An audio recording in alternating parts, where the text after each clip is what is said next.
ತುಮಕೂರಿನಲ್ಲಿ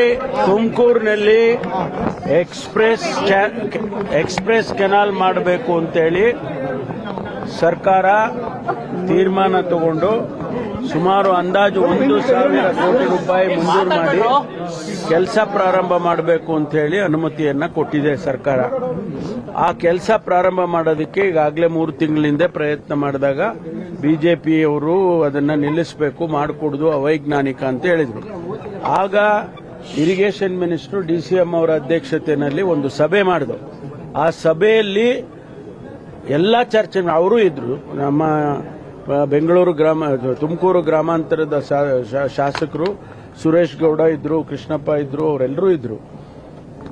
ಎಲ್ಲರ ಚರ್ಚೆ ಆದ ನಂತರ ನಾವು ತೀರ್ಮಾನ ಮಾಡಿದ್ದು, ಚರ್ಚೆಯಲ್ಲಿ ಒಂದು ಟೆಕ್ನಿಕಲ್ ಕಮಿಟಿಯನ್ನು ಮಾಡಬೇಕು, ಟೆಕ್ನಿಕಲ್ ಫೀಸಿಬಿಲಿಟಿ ತಗೊಂಡ ನಂತರ ನಾವು ತೀರ್ಮಾನ ಮಾಡ್ತೀವಿ ಅಂತೇಳಿ DCM ಅವರು ಅವರಿಗೆಲ್ಲರಿಗೂ ಹೇಳಿದರು.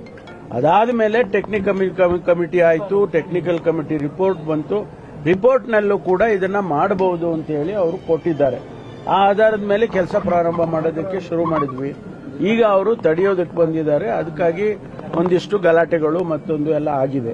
ಅದನ್ನ ಕರೆದು ನಾವು ಅವರಿಗೆ ಮಾತಾಡಿ ಸರಿಪಡಿಸ್ತೀವಿ, ಅದನ್ನು ಮುಂದುವರಿಸ್ತೀವಿ. ರಾಜಕೀಯ ದುರುದ್ದೇಶದಿಂದ ಮಾಡ್ತಿದ್ದಾರೆ ಸರ್? ಅಲ್ಲ, ಇದು ರಾಜಕೀಯನೇ ತಾನೇ, ಮತ್ತಿನ್ನೇನಕ್ಕೆ ಮಾಡ್ತಾರೆ? ನಾವಲ್ಲಿ ಬೇರೆ ಯಾರಿಗೂ ತೊಂದರೆ ಆಗದಾಗೆ. ತುಮಕೂರು ಜಿಲ್ಲೆಗೆ ಕುಣಗಿಲಿರ್ಬೋದು, ಬೇರೆ ಬೇರೆ ತಾಲೂಕಿಗೆ ನೀರು ಶಾರ್ಟೇಜ್ ಆಗ್ತಾ ಇದೆ ಅಂತ ಆರೋಪ ಇದ್ದು, ಅದನ್ನು ಸರಿಪಡಿಸಲಾಗಿದೆ. ಅಲ್ಲ ರೀ, ನಮಗೀಗಾಗಲೇ ಹೇಮಾವತಿ ನೀರ್ದು ಈಗ ಅದರದೇ ಇವಾಗ ಗಲಾಟೆ ಅವ್ರದ್ದು. ಎತ್ತಿನೊಳೆ ಯೋಜನೆ ಕೂಡ ಈಗಾಗಲೇ ನಡೀತಾ ಇದೆ, ಬಹಳ ವೇಗವಾಗಿ ನಡೀತಾ ಇದೆ. ಬಹುಶಃ ಇನ್ನೊಂದು ವರ್ಷ, 1.5 ವರ್ಷದಲ್ಲಿ ಸಂಪೂರ್ಣ ಆಗಬಹುದು.